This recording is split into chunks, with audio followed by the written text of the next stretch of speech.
No a toto sú výhercovia našej súťaže. O VIP vstup. Jej, to sme my. Áno, to je Zuzka. Toto je Igor. Ako sa vám páči zatiaľ? Zatiaľ super, videli sme celý backstage. Tiež. Priletel som na túto akciu zo Chicaga, takže ďakujem Madu a Aru, že mi poskytli túto možnosť, aby som sa zúčastnil tejto skvelej akcie. Ešte raz ďakujem. Veľmi radi. No a popíšte nám, čo sa práve deje. Sedíme kde? Sedíme vo VIP minivane a odvážajú nás na veľmi tajné VIP miesto, kde sa pripravíme veľmi tajne na večerný program. Dali nám pasy, takže sa dostaneme sa dnu. Výborne. No, Taký pás mám aj ja. Áno, ukáž.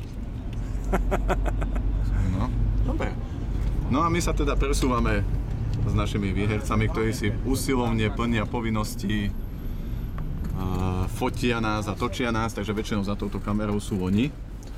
Ja tu som si našiel takýto billboard. A ten je z druhej strany veľmi zaujímavý. Áno, ten je z druhej strany veľmi zaujímavý. Neviem, či sa mi to podarí priblížiť, keď aj nie, nevadí. Ja si počkám na tú druhú stranu.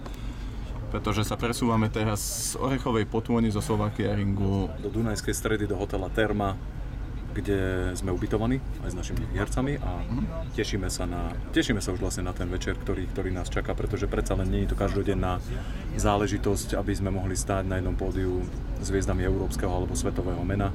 Dnes večer tu budú David Hasselhoff, Two Unlimited, Rick Astley, Samantha Fox, Venga Boys, DJ Sesh, Turbo B of Snap a 24/7. No a jediný slovenský zástupca skupina Madua, na čo sme veľmi hrdí a sme za to veľmi vďační, že to takto mohlo byť.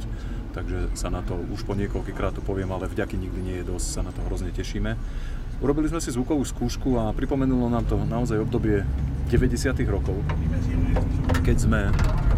keď to všetko presne fungovalo tak, ako malo. Naozaj už o 4:00, keď povedali, že prídu pre nás šofér, tak prišiel, doviezli nás naspäť. Večer pôjdeme podľa harmonogramu. Je to super, tešíme sa. Dobre, super. No, s pohľadom na Igora a Zuzku sa učím.